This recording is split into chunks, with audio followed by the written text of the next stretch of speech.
If you've been on a career break for months or even years, you may be wondering, how the heck do I even get back into the paid workforce?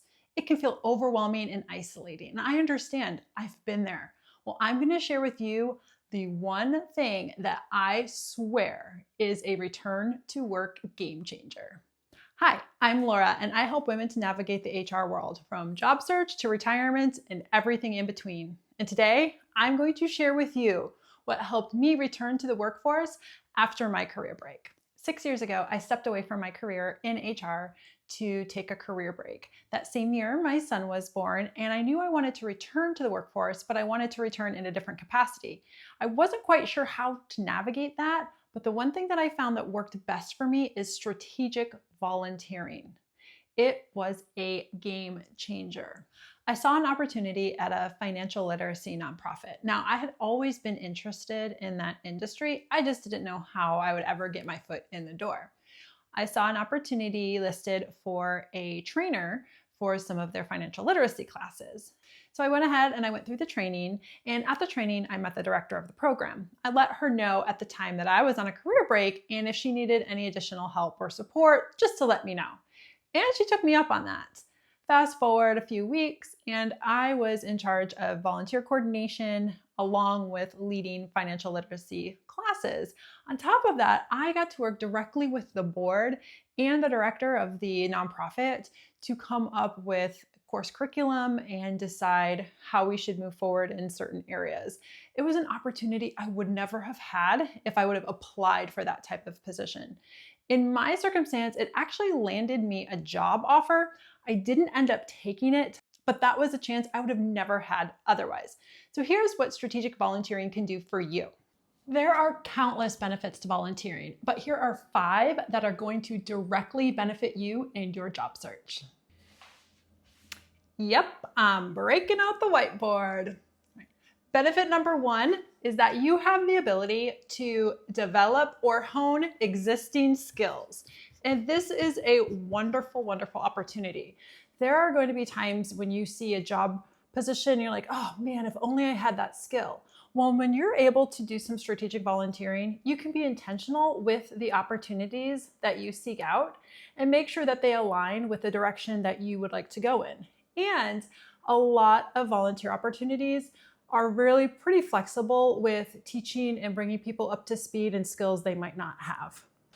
Number 2 is that you get to learn about companies and industries that you might not have an opportunity to otherwise. In my case, I knew I was interested in the financial sector. I just had no idea how to get my foot in the door. And when I saw this opportunity, I thought, this would be a great way to see behind the scenes. And the sky's the limit with the companies that you can volunteer for. I've seen postings for, hospitals, for aquariums, for financial literacy nonprofits. There's a wide spectrum of companies that are looking for volunteers. Number 3 are connections. I'm going to say this over and over throughout my videos, but connections are key. And when you volunteer, you have the opportunity to meet other volunteers, board members, directors, work with the public.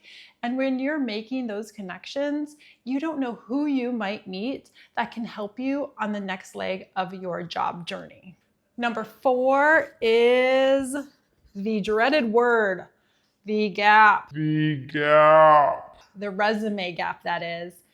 That is the biggest concern that I hear when people are looking to return to the paid workforce after a career break. How do I fill that gap, or how do I explain that gap?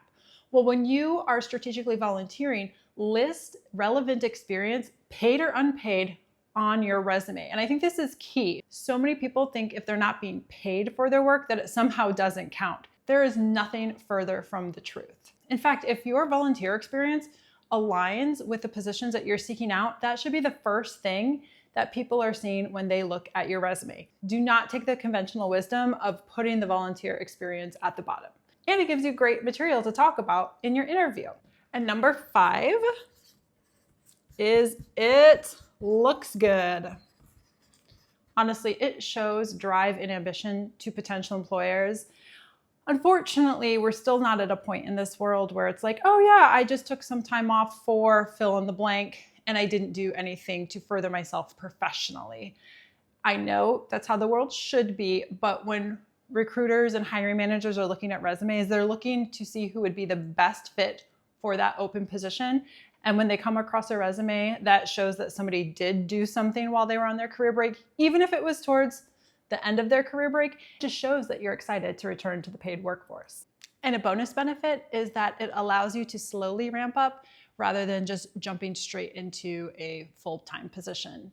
With a lot of volunteer places, they understand that volunteering might not be your first priority, and so they're more willing to work with you on your schedule, which is wonderful. So you're able to get that experience while still having the flexibility that you need.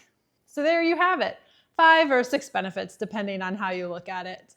The first being you have the ability to learn and hone new skills. Second is you get to see the behind the scenes of companies and industries you might not have the opportunity for. Number 3 is you have the ability to connect with some great people that may be able to help you in your job search down the line.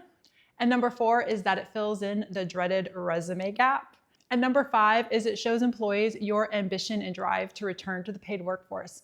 And bonus number 6 is the flexibility it allows you as you ramp back up. By now you might be thinking, great, but how do I find an opportunity that I'm even interested in? Well, I've got that answer for you too. There's a website called volunteermatch.org, and it is a nationwide database of volunteer opportunities. So if you're looking to start somewhere, I definitely recommend starting there. You just type in your location and it'll pop up a variety of different opportunities. And the great thing about volunteermatch.org is that the volunteer opportunities are all across the spectrum. I saw volunteer opportunities for photography, podcasting, program specialist, even a hardwood floor refinisher. So there's probably something up your alley. So I challenge you to go to volunteermatch.org and see what opportunities are a fit for you. Of course, you can check with your local community as well to see what needs that they have. I wish you all the luck on your job search journey.